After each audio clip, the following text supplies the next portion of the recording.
Assalamualaikum warahmatullahi wabarakatuh. Sering kita mendengar, jangan bawa-bawa agama dalam berpolitik. Kemudian politik itu kotor. Politik itu penuh keculasan. Namun, paradoks dari itu, kebalikan dari itu, orang yang menyatakan itu sendiri adalah pengamat politik. Dia bisa jadi orang yang ikut terjun dalam perpolitikan. Ini kan namanya paradok. Yang akan kita bahas, yang akan membuat kita ini tidak tidur malam, yang mengganggu pikiran kita adalah jangan menyatakan jangan bawa-bawa agama ke dalam politik. Mereka mencontohkan dengan kejadian Anies dan Ahok pada waktu 2017 di mana ada pembelahan dan politik identitas. Di salah satu pihak mengidentitaskan Anies Baswedan adalah seorang yang beriman, seorang yang bukan kafir seperti Ahok, dan malahan didengung-dengungkan juga pada waktu itu keterbelahan dari segi agama ini, bahwa tidak boleh orang Islam dipimpin oleh orang Kristen. Itu pada waktu 2017. Mari kita lihat, mari kita tinjau apa yang salah di situ sebenarnya. Kemudian sekarang katanya Ahok dan Anies sudah bersatu setelah Pilkada Jakarta, setelah mereka mengusung Pramono dan Rano bermesraan. Mereka cara pandangnya memang mungkin nampaknya benar, tapi mereka menyamakan agama itu dengan seorang yang beragama. Maksud saya di sini adalah begini. Kita sering menganalogikan sebuah agama itu dengan orangnya. Seseorang yang beragama Islam, seseorang yang beragama Kristen, seseorang yang beragama Hindu, kemudian dia maling. Kita sering mengasosiasikan begitu. Tengok itu, orang Islam. Itulah yang agama Islam itu, pemaling. Tengok tuh orang Kristen. Bagaimana itu orang Kristen itu? Pencuri. Agama disamakan dengan tingkah laku penganutnya. Itulah kesalahan total kita selama ini. Agama itu berbeda. Penganut di satu sisi, agama di satu sisi.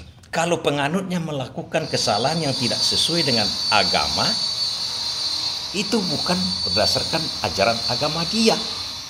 Sementara agamanya menyatakan, jangan munafik, jujurlah. Kemudian seorang penganutnya pembohong, dikatakanlah, lihat itu, agama itu pembohong. Dan patut kita sadari, di Indonesia kan mayoritas penganutnya adalah Islam. Agamanya adalah agama Islam. Jelas yang paling baik di Indonesia itu bisa-bisa orang Islam, karena mereka yang banyak.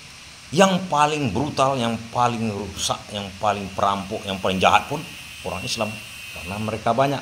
Jangan disamakan tingkah laku penganut agama itu dengan ajaran agamanya. Sering kita seperti itu.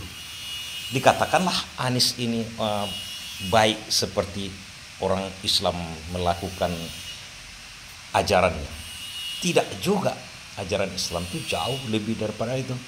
Kemudian dikatakanlah Anies ini karena beragama Islam atau pendukungnya beragama Islam memusuhi Ahok yang beragama Kristen. Tidak.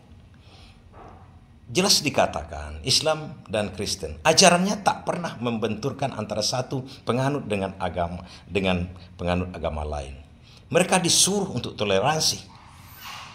Jelas dalam agama itu begitu semua.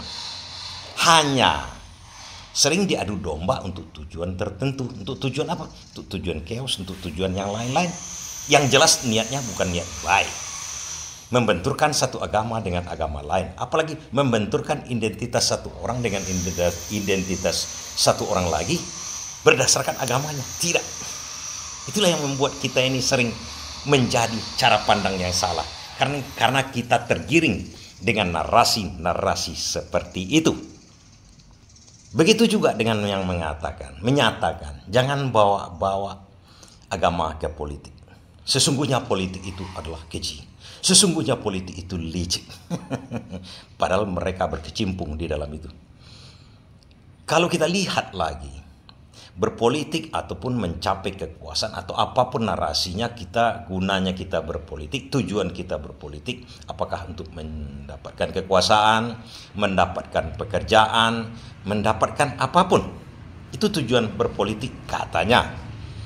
Jika kalau seandainya sebuah kegiatan tidak berdasarkan agama kita, terserahlah agamanya, mau Kristen, mau Islam, mau Hindu, mau Buddha, apa artinya?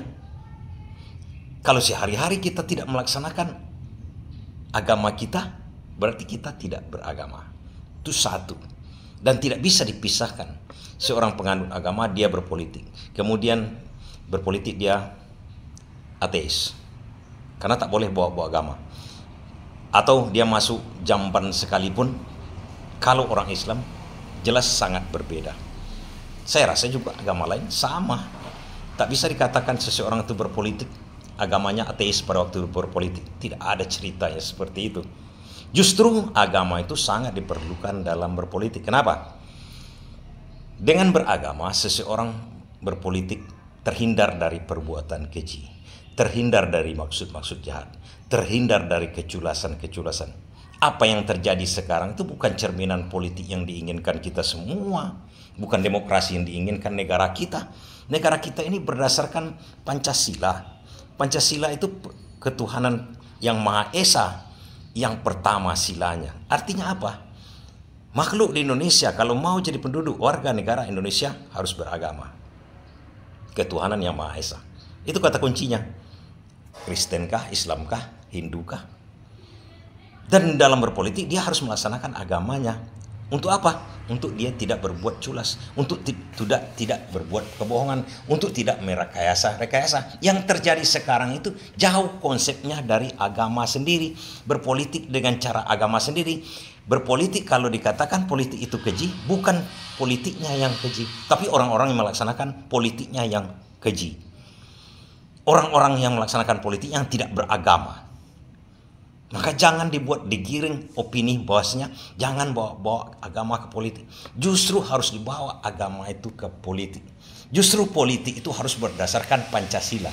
Justru politik itu harus berdasarkan agama. Sila pertama harus orang Pancasila yang masuk ke dunia politik. Kalau tidak berpancasila, tidak berketuhanan yang Maha Esa, itulah yang akhir-akhirnya maling. Tempat mereka di mana? Di penjara. Itulah akhir-akhirnya mereka korupsi. Tempatnya di mana? Bukan di politik, tapi di penjara. Jelas di sini. Jangan bawa agama ke politik. Justru agama harus dibawa kemana saja. Dari lahir sampai mati. Bukankah Anda itu lahir sebagai umat beragama, menikah sebagai umat beragama, kemudian sehari-hari menjalankan ibadah dan agama masing-masing? Kemudian mati pun Anda secara beragama di Indonesia. Tapi kalau Anda di luar Indonesia, silakan di tengah laut sana, di negara lain, Anda bisa menjadi seorang ateis. Terima kasih.